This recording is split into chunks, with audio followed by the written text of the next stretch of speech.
Principles of management. अब management के कौन कौन से प्रिंसिपल्स होते हैं? Henry Fayol's 14 principles of management. Henry Fayol ने 14 प्रिंसिपल्स बनाए थे मैनेजमेंट के। सबसे पहले डिवीजन ऑफ वर्क। किसी भी काम को हम बराबर का बांटते हैं, जिसमें जितनी क्षमता होती है, जिसके आधार पर हमें काम बांटना होता है। जैसे जो अकाउंट्स का काम होगा वो अकाउंट्स के आदमी को दिया जाएगा, जो मार्केटिंग का काम है वो मार्केटिंग वाले को काम दिया जाएगा। तो इस तरीके से हम जो काम का डिवीजन करते हैं वो एक प्रिंसिपल है मैनेजमेंट का। अथॉरिटी, जिसको काम दिया गया है वो ही उस काम के लिए जिम्मेदार होगा। डिसिप्लिन, किसी भी काम को हम व्यवस्थित तरीके से करेंगे। यूनिटी ऑफ कमांड, जब ज़रूरत होगी हम क्रॉस चेक भी करते हैं काम को कि काम सही दिशा में चल रहा है या नहीं चल रहा है। यूनिटी ऑफ डायरेक्शन, जिस काम को दिया गया है वो काम उसी स्पीड से, उसी क्षमता से किया जा रहा है या नहीं किया जा रहा है। Subordination of individual interest to the general interest, यानी कि जो भी काम हम जिस महत्व या जिस उद्देश्य से कर रहे हैं वो सबका पर्पस सॉल्व कर रहा है या नहीं कर रहा है।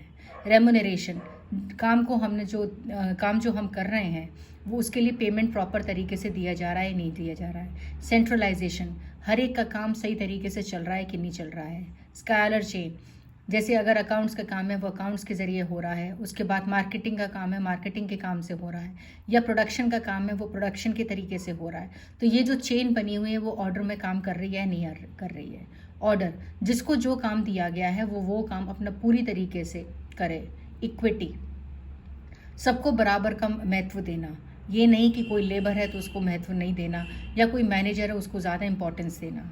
Stability of tenure of personal, जिसको जो काम दिया है और जितने टाइम के लिए दिया गया है वो उस काम को पूरा तरीके से करे। इनिशिएटिव, जो काम जिस किसी को भी दिया गया है वो अपनी खुद की रिस्पॉन्सिबिलिटी समझकर उस काम को उसी दिशा में पहुंचाए। एस्पिरेट डी कॉप्स, जिसको जो काम दिया गया है वो प्रॉपर तरीके से करे और ये देखे कि जिससे हमारा जो प्रोडक्शन है या जो मैनेजमेंट है उसका जो उद्देश्य है वो उद्देश्य पूरा हो रहा है कि नहीं हो रहा। ये सारी चीज़ें प्रिंसिपल्स ऑफ मैनेजमेंट के तहत आती हैं।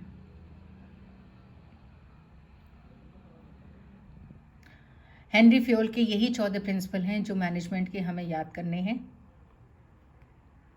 Scientific selection and training of workers, आज की तारीख में FW टेलर के अकॉर्डिंगली सबसे पहले हम लोग ये सिलेक्ट करते हैं किसको कौन सा काम देना है। दूसरा, अगर कोई काम पूरा तरीके से नहीं कर पाएगा या उसको किसी अलग से ट्रेनिंग की ज़रूरत है तो हम उसको ट्रेनिंग प्रोवाइड करते हैं।